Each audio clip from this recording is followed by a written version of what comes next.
Hello, everyone. I'm Tony Bernardo, Dean of UCLA Anderson, and welcome to our series of conversations with distinguished business leaders.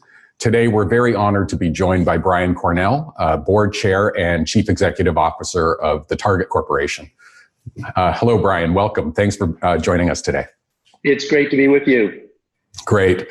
As Chairman and CEO, Brian is responsible for Target's global business, including nearly 1,900 U.S. stores, digital properties, and 350,000 team members.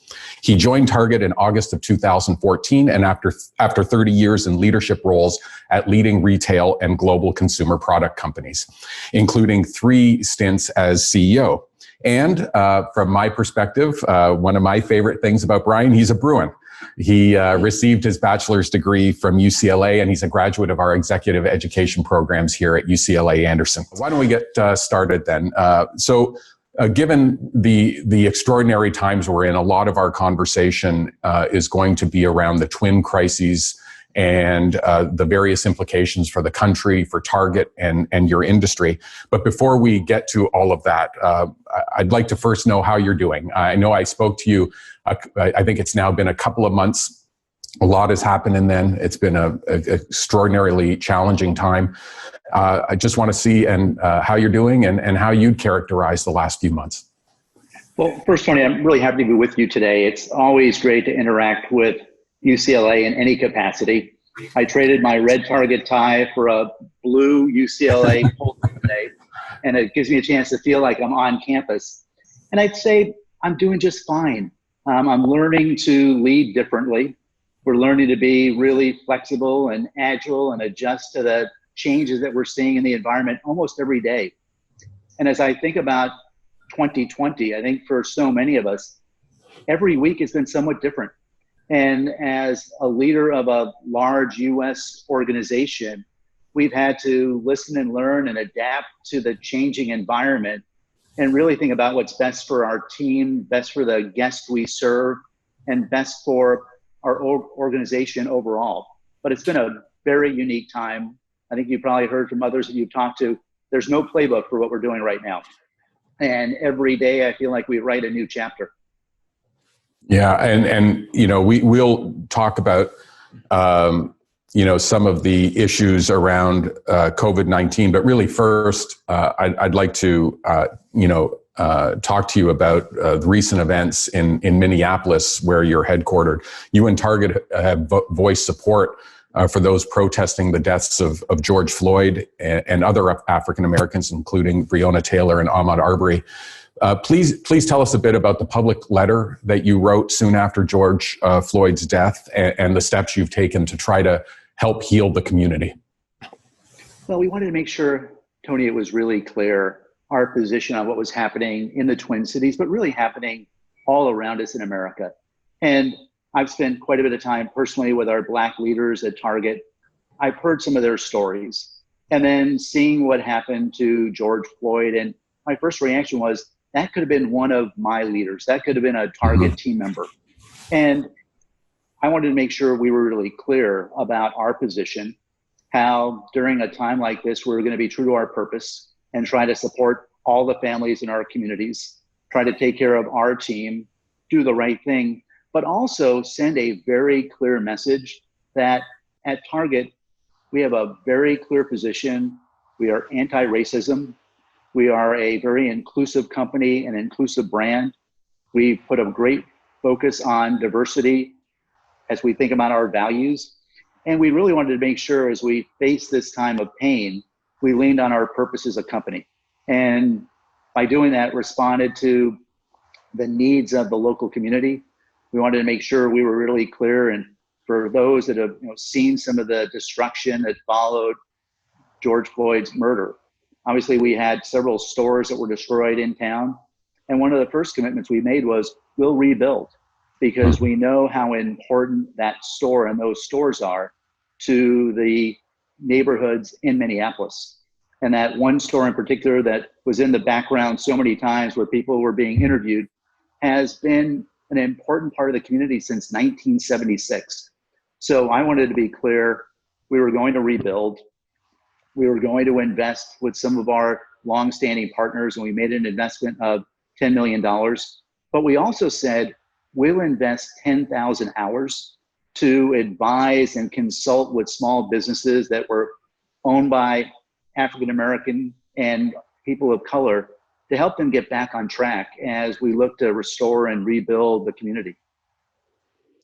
You know, one of the things I know that it's very important to you, I'm thinking back to, the business roundtable statement on the purpose of a corporation that you signed on to. But, this is another example of where I believe, I'm sure you believe, that corporations and corporate leaders can play very important roles on broader societal issues, in particular issues around social injustice. Can you talk more about how you see your company's role and your role specifically in addressing these inequities? Well, it's a timely question. And literally just before I jumped on this Zoom call, I was on a business roundtable call. I've been asked to join a subcommittee that's going to focus on racial equality and some of these social justice issues that are in front of us. And I think we all recognize there needs to be a public and private partnership as we address reform that's needed across the country. And obviously, from a Target standpoint, we always start with making sure we're doing the right thing for our teams and making the right investment in diversity and inclusion, the advancement of Black leaders across our organization, but also extend that out to the community and make sure we're having the right community impact, that we're working with other leaders in Minneapolis, but really across the country. And one of the first things that we did was stand up a task force that's going to focus on racial equality and the role we can play both internally, but also externally as we go forward. In both this crisis, but let's go back also to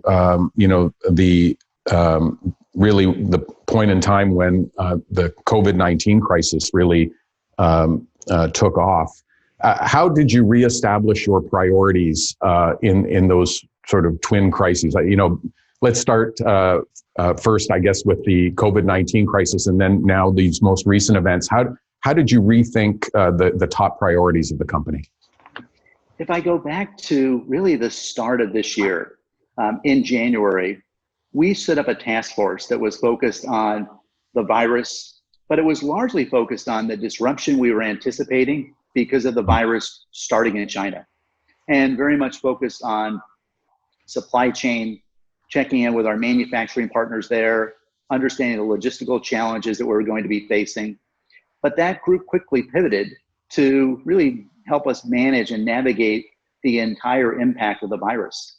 And it's amazing for all of us on the call here today to think about January, and certainly for us, February, when I've described this internally and to analysts, it was a pretty typical month. The month of February, we saw our business grow by just short of 4%. Our digital business was growing a little over 30%. I was preparing for our annual investor conference. So think about one time a year, talking to investors about our strategy, our outlook, and it was scheduled for March 3rd. And I had already flown to New York to prepare for the conference. And on Saturday afternoon, I was talking to my head of communications, and we realized travel bans were being put in place. People were starting to worry more and more about the virus. And we said, you know what, we shouldn't ask for 200 or 300 people to gather at a conference. When I talked to investors that day, Tony, I had one only question about the coronavirus, and it was pertaining, what was the impact going to be in China and the supply chain? Later that week, we saw the outbreak in Seattle. We started to see travel bans being put in place. And immediately as those travel bans were being put in place and major sports were stopping their seasons, we saw consumers stocking up on medication, on household essentials, on core food and beverage. As we moved into the month of March and people learned terms like shelter in place, and we're told that you're going to stay at home, we saw very different consumer behavior. They were still stocking up on those essentials, but they started to realize they were going to work from home. Yeah. They were going to be educating their families from home. And all of a sudden, people were buying office supplies, electronics, board games, things to entertain and educate their family. And we saw a very different consumer reaction. And then probably saw another pivot in April, and somewhat to my surprise, but as we started to talk about the fact that, you know what, we might be opening up the economy. After a few weeks earlier, consumers hearing, no, actually, you shouldn't even go out. And if you do, put a mask on, but try to avoid big public locations. We saw our store traffic dwindle then, and people were using our online services. But by the middle of April, people were out and about. They were back in our stores using the stimulus checks and shopping all of our categories. So we've seen a change almost every week as we went from the initial recognition that this virus was coming our way, that we better stock up and have all those essentials in place. We had to learn to educate and work from home. And for many of us, learn how to get on these Zoom calls.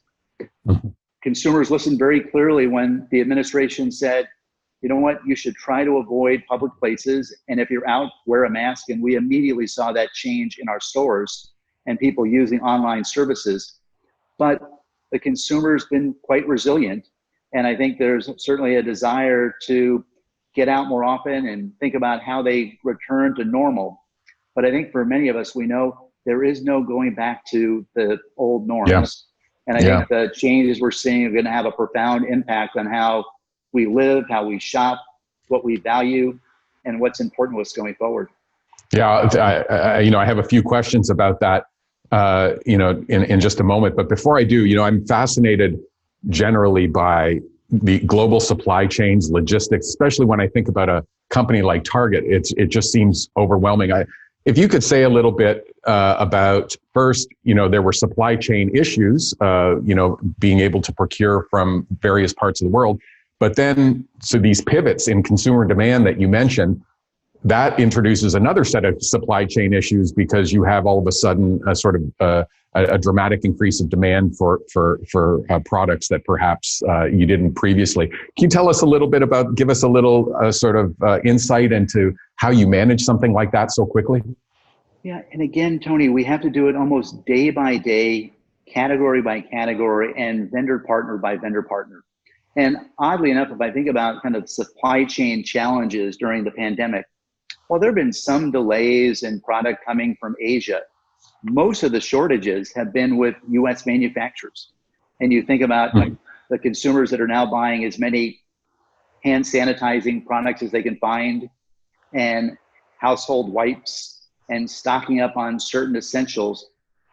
The canned soup and canned vegetables and canned fruit, a category and categories that were in pretty significant decline for years, well, they're now in everyone's pantry again. So for many of our US partners, they're ramping up production as quickly as they can, but going from plants that might have been running one shift a day to now running 2 and 3.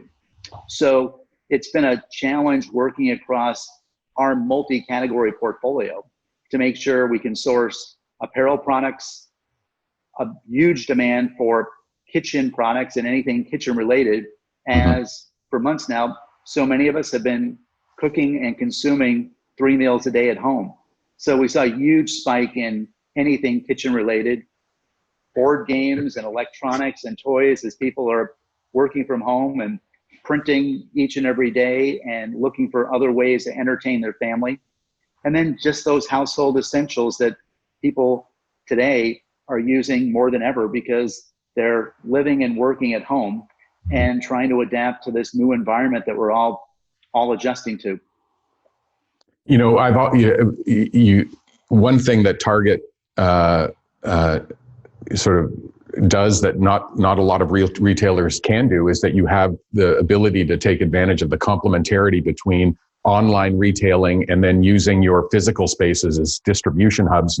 I've tended, naively to think of these kind of different methods of retailing as substitutes, but in a lot of ways, especially in this environment, they could be tremendous complements. Can you tell us how sort of having both the sort of the brick and mortar retailing and the online presence has really been valuable in these times?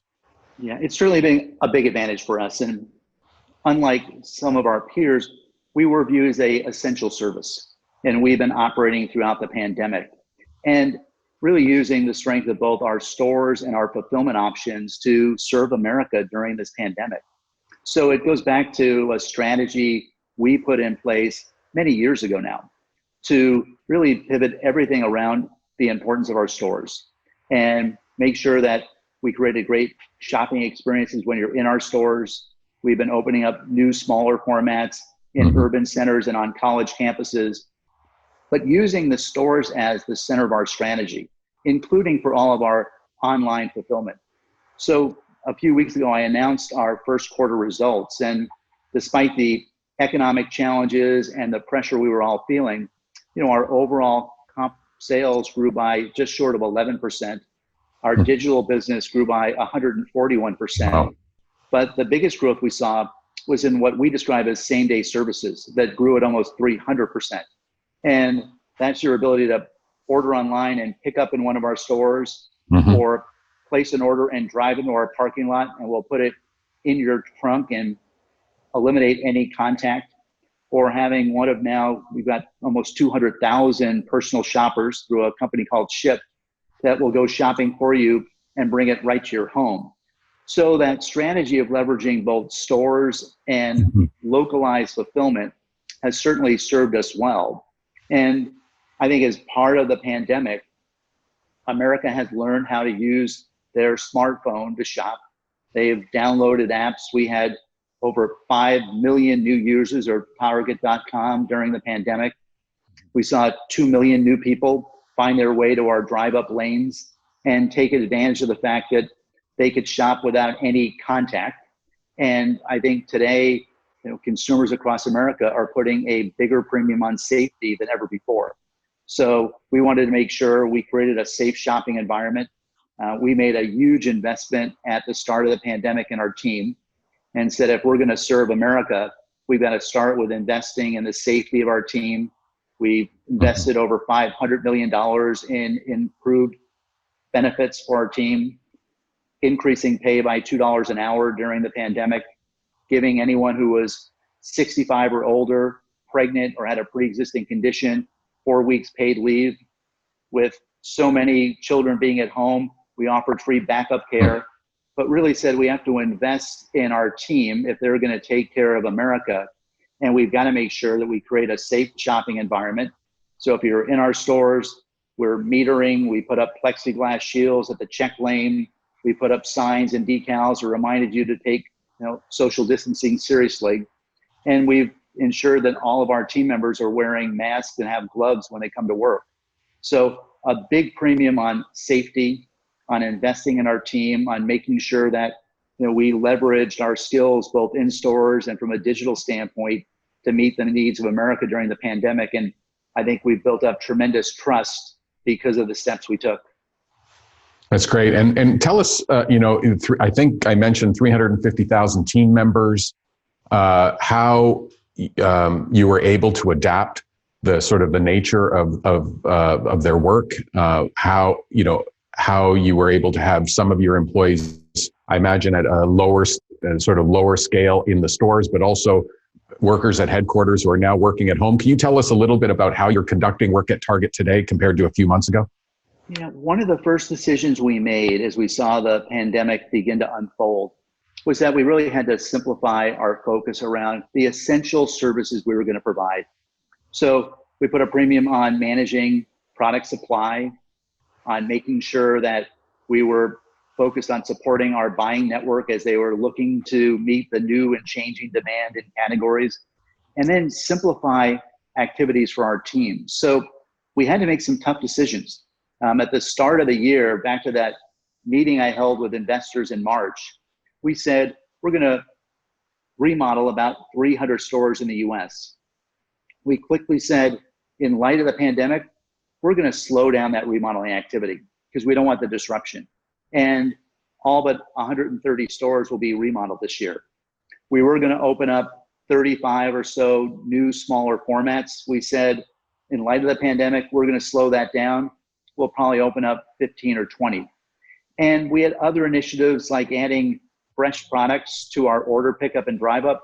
And we said, we better tap the brakes on that So really focus on the fundamentals and Mhm. focus on supporting the team, on team safety, on simplifying priorities, and really focus on the fundamentals, whether it was how we were buying product, how we were moving product, or selling it at store level, and really simplify the operations.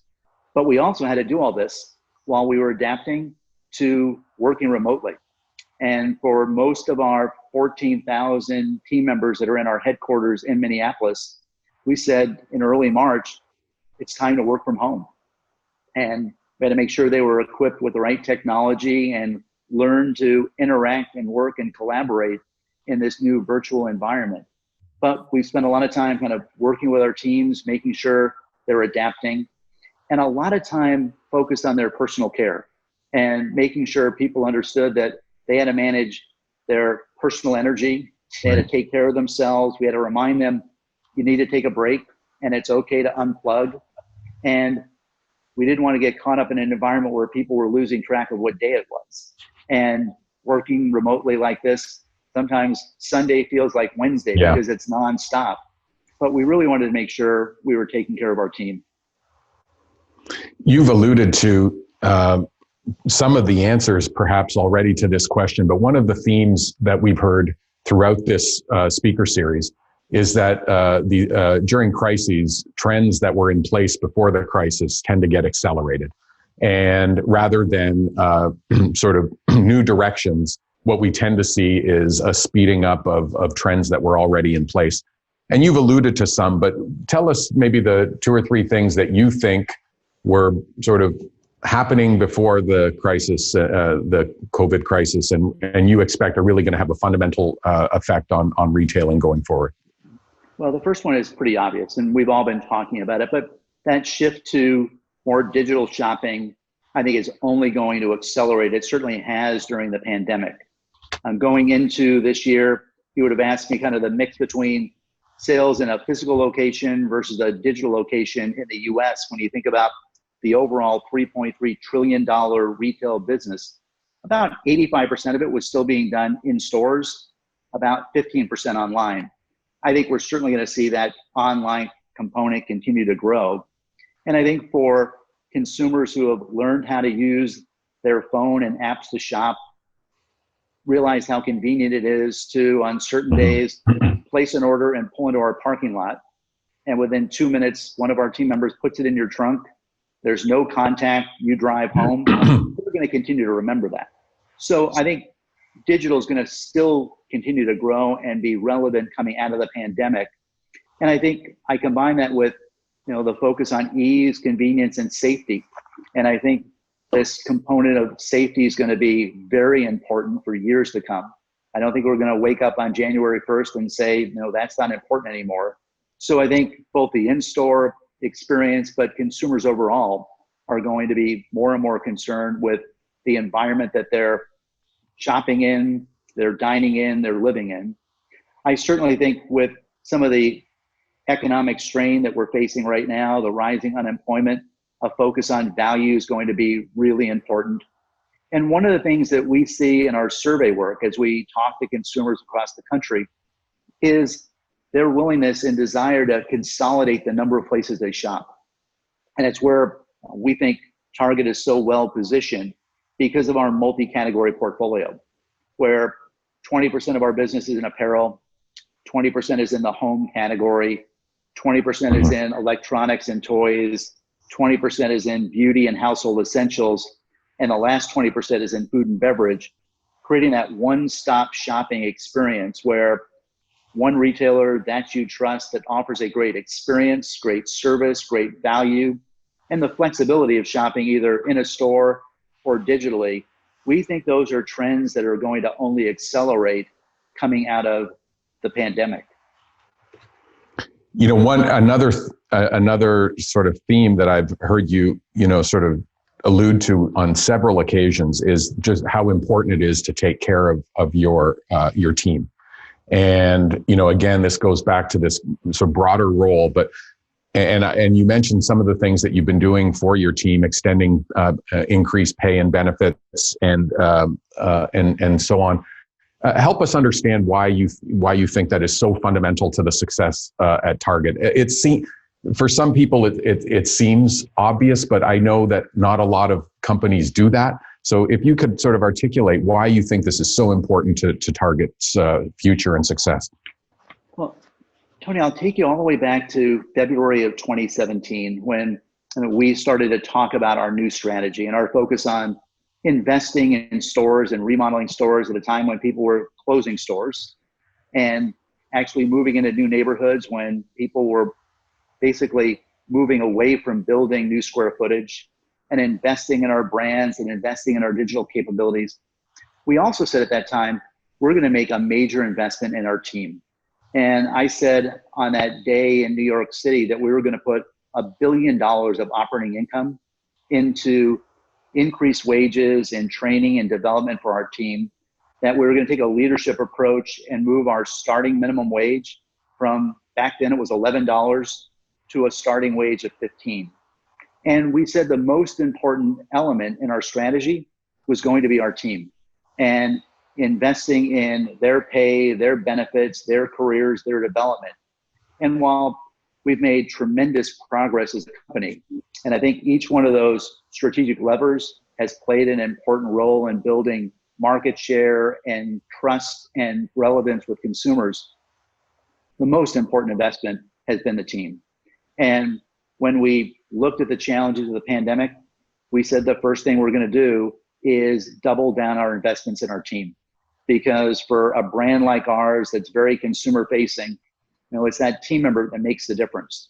And I've said, time and time again, the Target team is our greatest point of differentiation. And I couldn't be more proud of the work they've done, their adaptability, their flexibility during the pandemic, the pride that they've shown in operating our stores safely and servicing America during a time of need. The market share gains we've seen over the last few months and the growth we've seen in our overall business in digital all came down to the commitment and the work that those frontline team members and our supply chain teams and our buyers and our support staff have done to really make sure we're delivering when America needed us most. One of the things, I'm new to this, been a dean now for just a year, and I'm learning a lot, one of the things that I'm sure you recognize, like I did, both for your team members, but your broader community, just how important it is to communicate with them. There's so many anxieties, they're having, in some cases, having to educate their children. They're worried about keeping their jobs. We have 20 plus, close to 20% unemployment. And people are really concerned about their futures, and they want to know, what their future is, or they want reassurances about their future. Can you tell us what you learned about the importance of communication through these twin crises, and how important it was, not just for your team, but for your customers as well? We put a real premium on communication, and we're fortunate to have a world-class communication team. And they've been our partners. They've been my partner every step of the way. And we've gone out of our way to communicate on a regular basis. Daily notes to our teams, town hall meetings, officer meetings, all of it now done virtually. We've been communicating directly to millions and millions of consumers who shop our brand. But we recognized during the crisis, again, we had to put a real focus on being ruthless around priorities, providing really clear direction, but also showing a combination of both resilience and empathy, recognizing that, as we talk about the pandemic and we talk about the environment we've been operating in, people have had concerns about their health. They've had concerns about their careers, their financial stability.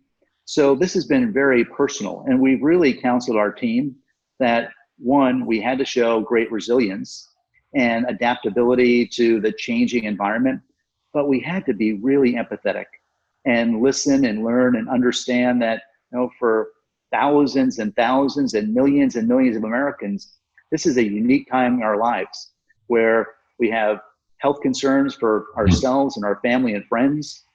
We might have a financial concern as we're looking at the state of the economy. We might be wondering what's happening with our jobs. And as I've learned, for so many of our team members, they're on a Zoom call with me, and in the next room, their kids are trying to do, math homework. Their families are gathering together and they're trying to find a space where they can work. The dogs are barking, and it's a time when we've actually, I think, grown to recognize that there's a whole 360-degree world we've got to consider. And I think it's forced us to be better listeners, more empathetic, more understanding, and I think much more authentic. And what I hear back from so many of our team members is, in this new Zoom environment where people are working from their homes and kids pop up and dogs bark, I think we've become real people and much more authentic and more approachable. And the phrase that I've now repeated hundreds of times that came from one of our team members saying, Brian, on Zoom, everybody has the same size box. So people are more comfortable asking questions.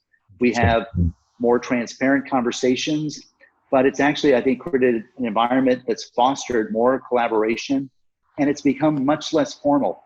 There are fewer slides. There's lots of rigorous work done before the meetings, but largely people are on these Zoom calls talking about the business, talking about what they've learned, their recommendations. And I think it's created a environment that is more agile, more transparent, but is also helping us get to the key decisions a lot quicker. And I think it's forced at least our organization to become much more empowering in how we allow our teams to run the business and make decisions and choices on behalf of our guests each and every day. And that's wonderful. And, one of the things that, for me, I will say that has probably been the source of the greatest pride being dean at Anderson is just the efforts that our faculty, staff, students, our broad community has made to help the most vulnerable among us. And this is obviously in these last few months, there are many that really need our help. And, we're a great public university. And one of the reasons I love UCLA and Anderson is that we're part of a university that has, as part of its core mission, service to the broader community. And I could go on and on about the things that have been going on here to help the neediest among us. Help us understand what Target is doing to help the community, particularly in the recent weeks. Tony, it may be why I think about Target and UCLA, and I have so much passion for both brands. And obviously I've got a long history with both companies. But when I think about UCLA and that focus on giving back to communities, the same thing is very true with Target, going back to our first days of operations back in 1962. And the founding Dayton family always believed that to be successful, we had to make sure the communities where we operated were successful. And we've always been a company that gave back. So since we opened the doors back in 1962, we give back 5% of our pre-tax profits, and we give them back to local communities.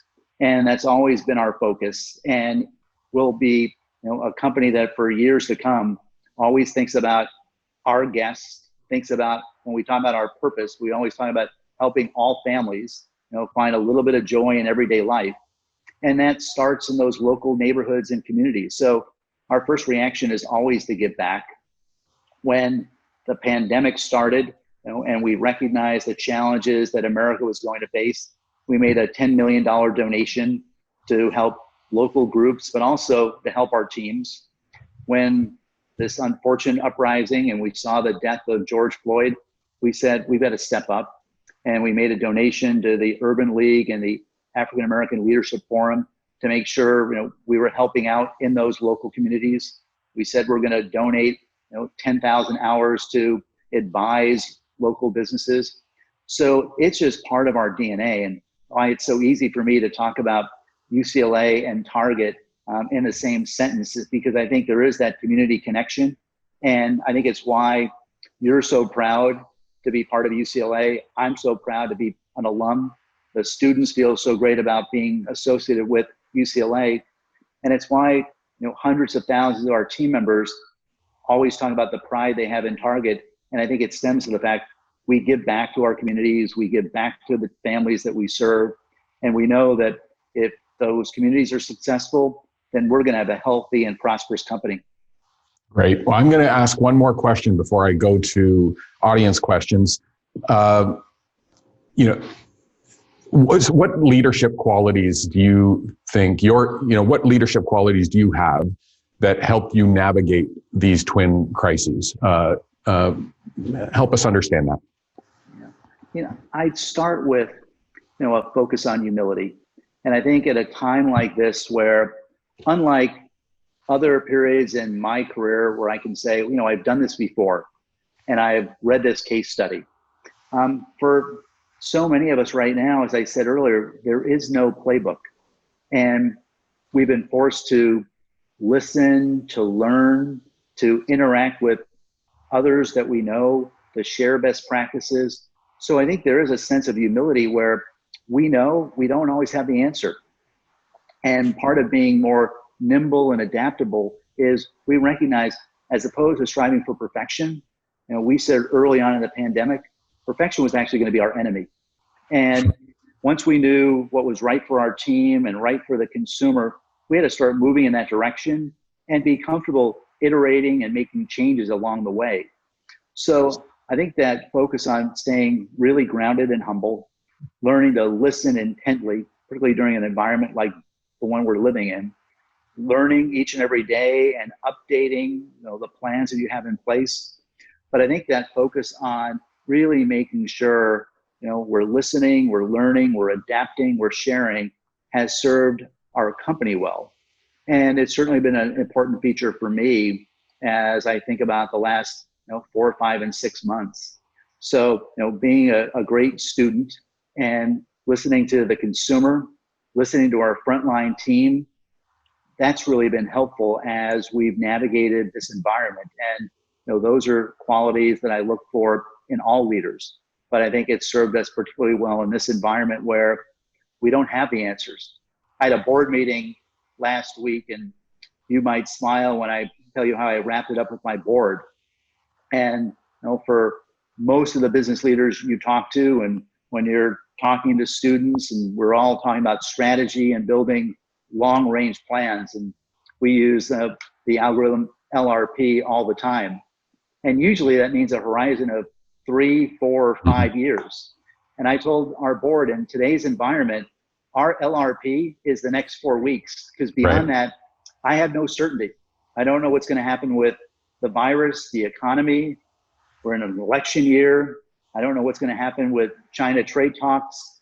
I'm not sure when the vaccine arrives. And we've got to focus on being nimble and adaptable and look at things in shorter durations and learn to operate very differently than perhaps we ever have in our careers, where we always have this long-term outlook.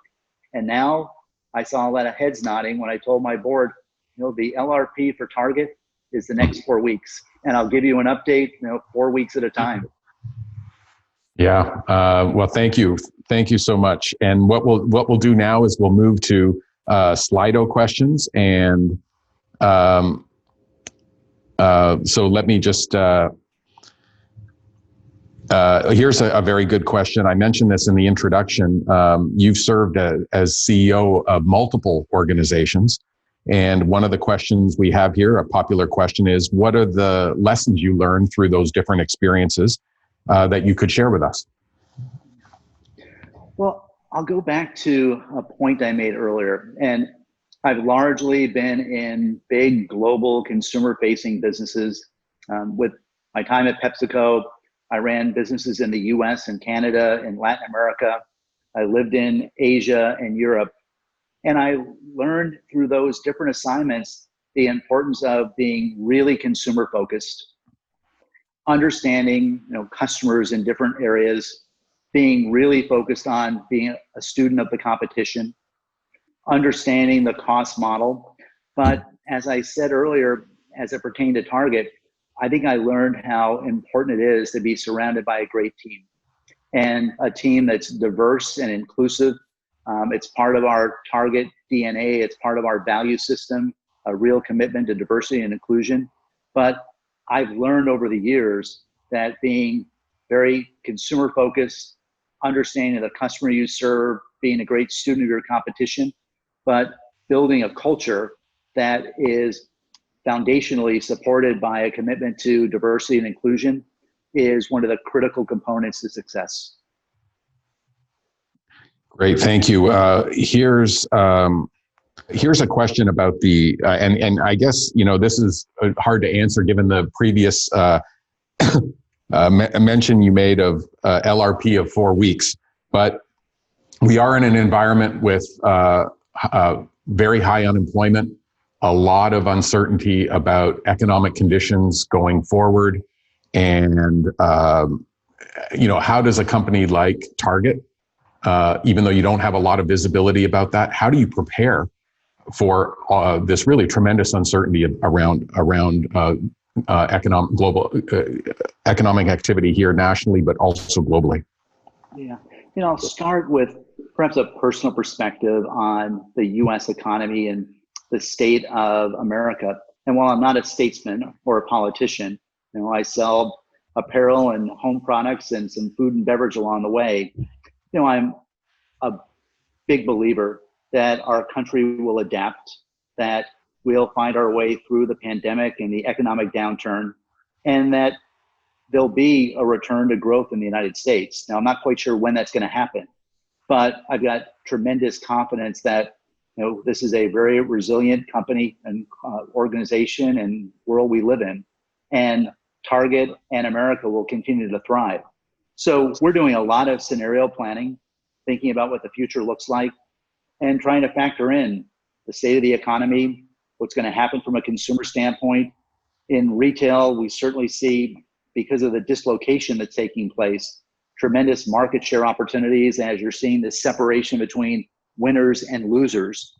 So, we're going to prepare for continued growth and be nimble and agile to take advantage of market share opportunities as some of our competitors exit markets, make sure that we're focused on how we serve consumers and our guests going forward, and continue to invest to grow and make Target an even stronger company in the years to come. So we've got to be cautious, and we don't have certainty in what's going to happen over the next 6 to 12 months. But I've got confidence that America will recover, that will be resilient and will return to growth as a nation, and that Target will prosper along the way. Here's a question. Thanks, Brian. Here's a question I know many of our students are interested in, and I'll mention first that all the grades are in, so your answer won't necessarily affect them in their ability to turn in some analysis. But our executive MBA students have recently been studying the Target versus Ackman activist case, and the question is, what are your thoughts on activist investors and whether or not they help produce long-term value? Yeah, well, I actually think as a CEO and for my leadership team and for our board, we have to take a bit of an activist approach towards the business each and every day. And while we've seen tremendous success for many years now, from time to time, you got to step back and say, all right, what could we be doing differently, and what changes should we make, and pressure test the business model. And I certainly expect, our leadership team, when we have our long-range planning meetings and we do scenario planning, is to make sure we're having open debate and we're thinking about, some of the things that we might not have anticipated that are changing in the marketplace.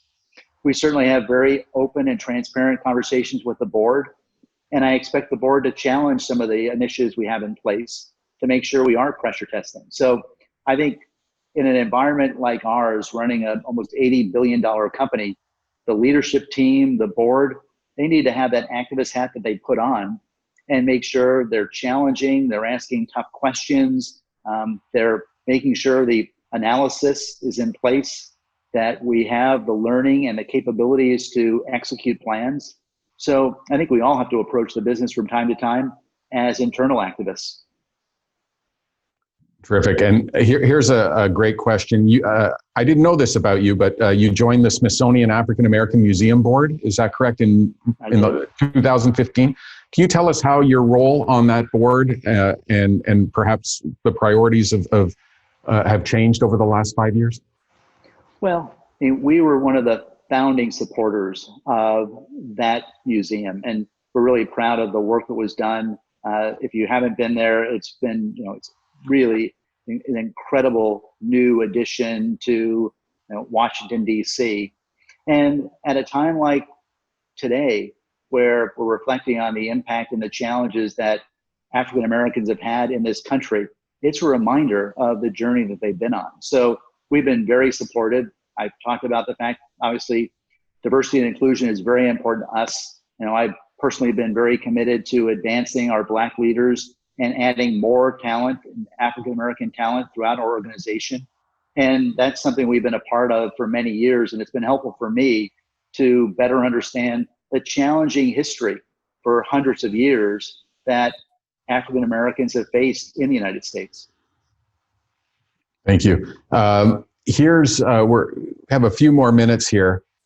Here's a question. How does Target remain a cool and profitable store when you see many of the retailers I know I grew up with, I'm not sure my students grew up with, but Kmart, Sears, and many of these other companies not doing well or leaving the marketplace. How do you maintain that cool edge at Target? Yeah, for us, it always starts with listening to the consumer, listening to our guests. A lot of the work that we've done has really been almost co-created with the consumer, listening to their requests, what they were looking for from a style standpoint. As we remodeled and redesigned stores, consumers guided us through what they liked and what they didn't like, and we listened to their suggestions. They've been helping us co-create some of our own brands, which has been really helpful. And we certainly listen very carefully from a fulfillment standpoint to say, what are the pain points that we can alleviate? So we stay cool and on trend by listening to consumers, listening to our guests, listening to our team, looking at those trends that are in front of us, and trying to make sure that what's right for the consumer also matches up with what's right for the Target brand. And I think our team's done a fabulous job of finding that intersection. Great. Here's a question about sourcing products. Given all that's been going on, are you thinking about sourcing more of your products in the US, or are you thinking broadly about sort of the global supply chain portfolio?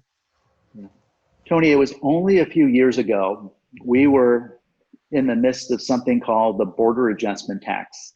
And I don't know if you remember that, or you talked about it on campus. Yeah. I was personally very involved in representing the retail industry because I was very concerned about the impact that would have on not only our supply chain, but our cost basis as we thought about some of the implications of the rules that were going to be attached to the border adjustment tax. But as part of that, we started to think about how we diversified our sourcing and moved to countries outside of China, diversified our platform, looked at sourcing opportunities in the US. So we're constantly trying to anticipate and diversify our sourcing options so that we do have flexibility and we can adapt to any changes with taxes and tariffs. Great, thank you. Here is here's a question around resilience, something you've mentioned on a few occasions. As you can imagine, our MBA students, our graduating MBA students, are facing a very challenging job market. And I'm wondering if you have some advice for some of our students who perhaps currently aren't able to sort of pursue the goals they had in mind. But can you tell us a little bit about when you've had moments like that and how you overcame those challenges? Yeah, Tony, I've believed for a number of years now that you also have to invest in managing your personal energy I've been a longtime believer in something called the corporate athlete and the Human Performance Institute that says, as business leaders and then you prepare for your first big role, you also need to be training for that role. And how do you make sure you find the right balance between rest and nutrition, exercise, so that each and every day you have the energy and the resilience to bring your best to whatever role and situation you're facing. So I think at times like this, and we've been talking to our teams about it throughout the pandemic. In fact, I've got a session with officers tomorrow, and we'll reflect on personal energy, investing in yourself, making sure you're building your strength and your resilience so that you can face the challenges both in your professional life and your personal life. And I think we all need to recognize it's a balance of both. And if we're not investing in ourselves, we're not going to be supportive of our family the way we want to. We're not going to bring our best to the workplace.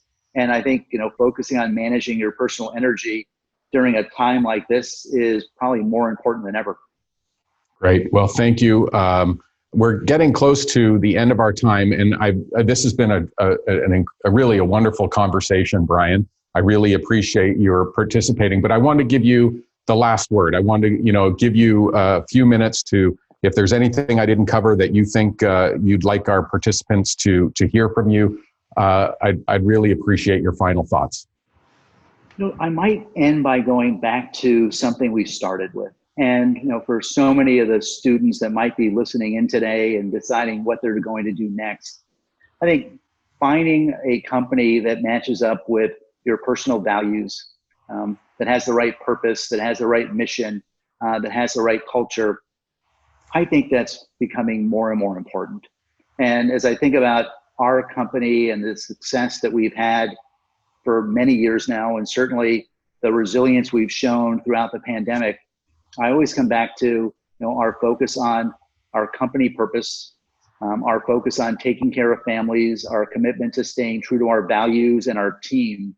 And I think more and more in the world that we live and work in, that commitment to the right purpose and values and mission is more and more important. And I think as we face some of the challenges that we're looking at today, both from a health standpoint, some of the social justice issues in front of us, I think this focus on values and purpose is going to be more and more important as we continue to navigate through some very challenging times. So it's always great to interact with the team at UCLA. I hope we get a chance to do this again. Yeah. And enjoy the rest of your summer. Well, thanks so much again, Brian. This was a terrific event, and we're so happy that you could participate. Thank you all who attended virtually for being here. Again, this is a wonderful example. Brian is really somebody who makes us all proud to be Bruins. Thank you again for participating, and everyone, please take care of yourselves.